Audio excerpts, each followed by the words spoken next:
Bom dia, tarde e noite. Estamos nos episódios finais deste nosso passeio pelo Evangelho de João. João está dizendo que Jesus ressurge dos mortos. Se não fosse verdade, o cristianismo seria uma farsa. Porque Cristo, 100% humano, morreu no nosso lugar e, tendo o valor infinito de Deus, assim pagou pelos pecados de todos que nele crerem e seguirem como Salvador e Senhor de suas vidas. A ressurreição de Cristo indica sua vitória sobre a morte, demonstrando que o Deus Pai aceitou sua morte pelos nossos pecados, fazendo dele o novo Adão, o qual seguiremos também nós em ressurreição de corpo. Continuaremos a percorrer o capítulo 20 do Evangelho de João para ver de quais formas João nos está colocando em evidência a veracidade do relato. Já vimos as primeiras duas evidências. A primeira, pelos detalhes que só poderiam ser transmitidos por quem testemunhou presencialmente a crucificação e a ressurreição. E a segunda evidência é composta pelas diferentes e espontâneas reações dos vários discípulos que foram pegos de surpresa. Os discípulos, portanto, não poderiam ter arquitetado e simulado todo o evento da ressurreição à luz de outros personagens, como soldados romanos, os respeitáveis Nicodemos e José de Arimateia, assim como o público que assistiu à crucificação e os 500 que viram Jesus ressuscitado, segundo o que o apóstolo Paulo fala em 1 Coríntios 15. Os quais souberam do relato no Evangelho, assim como outras epístolas no Novo Testamento da Bíblia, que, portanto, foi corroborado. Assim como, por outro lado, houveram, sim, outros escritos com outras intenções que tentaram circular contando o mesmo relato, mas não passaram por tal crivo de credibilidade para serem identificados como palavra de Deus, deixada-nos pela Igreja Apostolar. Neste episódio, vamos continuar a ver outras maneiras pelas quais podemos constatar a veracidade da ressurreição de Cristo.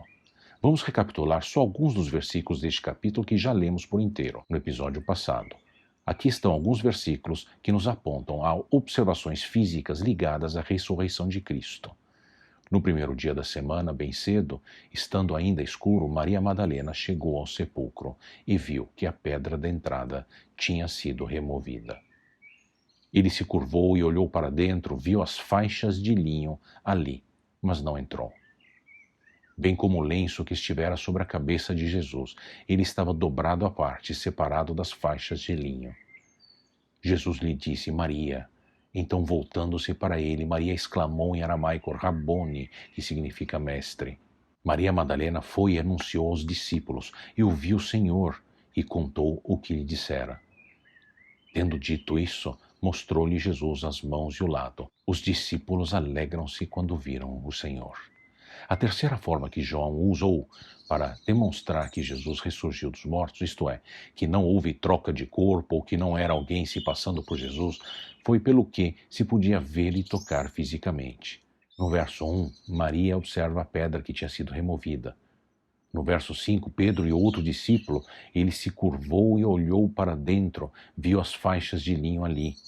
E no verso 7, o lenço ainda estava dobrado à parte. A aparição física de Jesus e a resposta dele à exclamação de Maria, mestre, no verso 16, e ela dizendo, eu vi o Senhor, no verso 18. Aos discípulos, ele mostrou as mãos e o lado. Os discípulos alegraram-se quando viram o Senhor, no verso 20. E temos ainda, em quarto lugar, o relato de Tomé, que nos dá prova física do tocar mesmo, tocando o corpo ressuscitado de Jesus. Porque algumas pessoas às vezes duvidam que esse era o mesmo Jesus que foi crucificado, mas ele tem marcas na mão e no seu corpo e no lado do seu corpo para provar. E Jesus disse a Tomé, coloque o seu dedo aqui, veja as minhas mãos, estenda a mão e coloque-a no meu lado. Pare de duvidar e creia. Disse-lhe Tomé, Senhor meu e Deus meu. João oferece claros testemunhos oculares dos eventos relacionados à ressurreição de Jesus, cujos relatos foram corroborados da parte de todos os envolvidos e tantas outras testemunhas. Se não os aceitamos como verdadeiros, que foi tudo um grande arranjo com tantas pessoas de tantos grupos de interesse diferentes, como seria explicável? Se sugerimos que Jesus não tivesse morrido de verdade, mas que ele tivesse apenas recobrado a consciência, então os experientes executores romanos falharam em seu trabalho e, ao fazê-lo, arriscaram serem eles mesmos executados, como era praxe fazer pela honra da eficiência dos soldados romanos. Se o sangue e a água, que são evidências médicas de morte, não tinham saído do lado de Jesus, então o que eram? Será que os fariseus, José e Nicodemos, não perceberam que Jesus ainda estava vivo quando o embalsamaram? Ou faziam eles também parte dessa grande encenação falsária?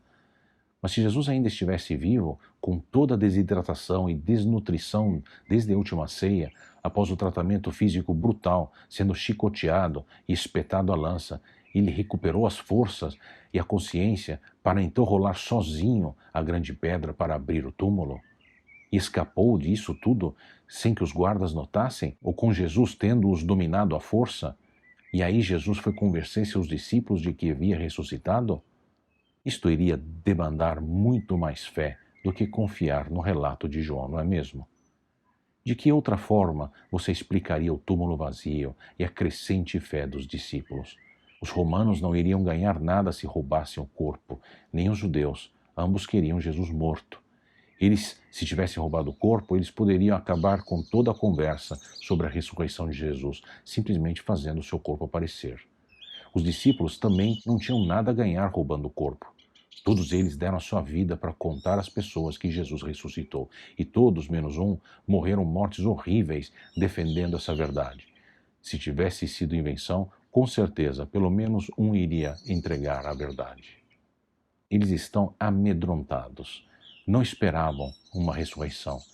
Eles haviam desistido de Jesus. Então isso tudo, para eles, não podia que ter sido algum tipo de mistério que eles ainda não tinham entendido. Pois, como diz o verso 9, eles ainda não haviam compreendido que, conforme a Escritura, era necessário que Jesus ressuscitasse dos mortos. À luz das Escrituras do Antigo Testamento, por exemplo, leiamos Salmo 16 e Isaías 53, porque tu não me abandonarás no sepulcro, nem permitirás que o teu santo sofra decomposição. Depois do sofrimento de sua alma, ele verá a luz e ficará satisfeito. Pelo seu conhecimento, meu servo justo justificará muitos e levará a iniquidade deles. Mas por mais incrível que fosse, como foi, Jesus faria mais do que ressurgir. Ele iria ascender ao Deus Pai, como ele disse a Maria, que o queria segurar na entrada do túmulo. Jesus disse: não me segure, pois ainda não voltei para o Pai. Vá, porém, a meus irmãos e diga-lhes: estou voltando para meu Pai e Pai de vocês, para meu Deus e Deus de vocês. Jesus iria ascender ao Deus Pai, a posição de glória de Deus que ele sempre teve, sendo ele um com Deus, sendo ele a palavra que criou o mundo e que se encarnou no mundo, a palavra que estava com Deus e que era Deus, como o Evangelho de João começou dizendo. Que palavra poderosa e maravilhosa que veio para nós abraçarmos em fé e seguirmos em amor. Deus te abençoe.